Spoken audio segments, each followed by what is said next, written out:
Thank you, JJ. It is the second day of the IEK convention. The theme for the day is men in engineering, women in engineering. We're trying to see how gender comes into the sector and how that plays out. With me here, I have women in STEM. If you could just come closer, if you could just tell us, women in engineering, this usually STEM is kind of a difficult place for women, and women penetrating into this system is mostly a challenge. If you could just tell me as a woman, how has it been for you?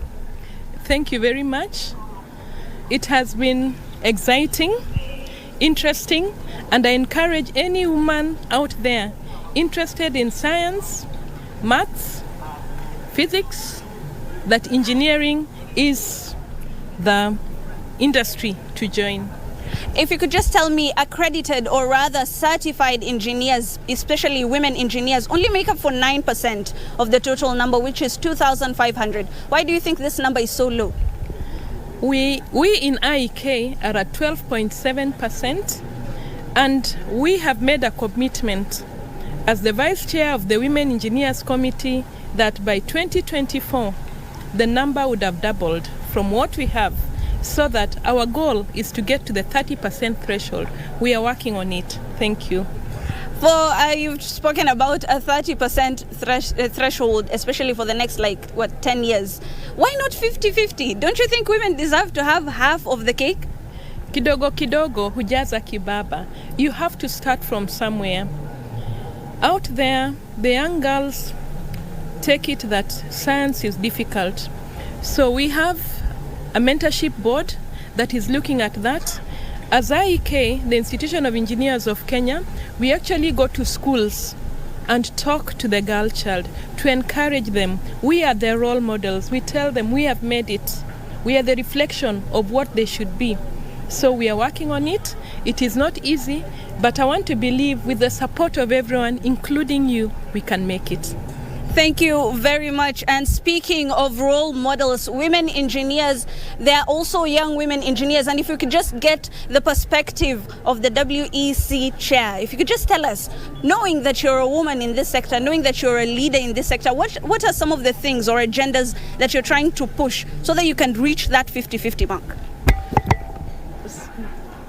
Thank you very much. I'm very excited. This year we are holding our 5th Women Engineers Summit, and the theme for this year is 360 degrees, Women Engineers Catalyst for Change. And really what we want is to encourage the senior engineers and the more experienced engineers to mentor the younger engineers, because as you've clearly said, we are underrepresented. The percentage of women engineers as compared to men engineers is about 12.7% as per IEK records, and we want to conduct more mentorship programs. We want to encourage the younger engineers to get registered. We want to share opportunities with them. We want to network with them and really be able to grow the numbers for women engineering in the country. Next year, beginning of next year is going to be one of the days. In the beginning of next year is going to be the National Engineers Day, and they've said that there's going to be a special feature of women during this time. If you could just maybe tell us, how will that be? Okay, during this day we are going to have a special event where we are going to have some networking sessions for women engineers, both young and old, to just come together and see how we can progress these numbers, how we can grow the numbers of the women engineers in Kenya to at least, our target is by 2024 to attain 30%, and probably in the long term, half, 50%. Thank you so much. And that is the women's perspective. However, you must realize that in order to get gender balance, we must also get the men's perspective, especially in engineering. Sir, if you could just come closer, tell us, women. We're talking about how we're going to be empowering them. How about the men? What are some of the agendas that you guys are pushing? Absolutely. So this year, IEK is holding the first men's summit. Previously, we have only had women's summit. But the conversation today is around the health, especially mental health for engineers, men engineers for that matter. We have gone through a wonderful session on stress management, on how to cope, and effectively play our role as leaders, discharge our responsibility as workers, as family men, and stuff like that.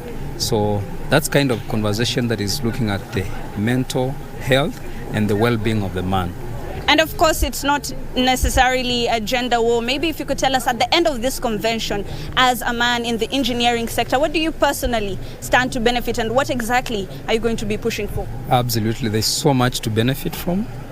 When we attend this convention, engineers who are licensed and professional and consulting engineers, they gain 25 CPD points.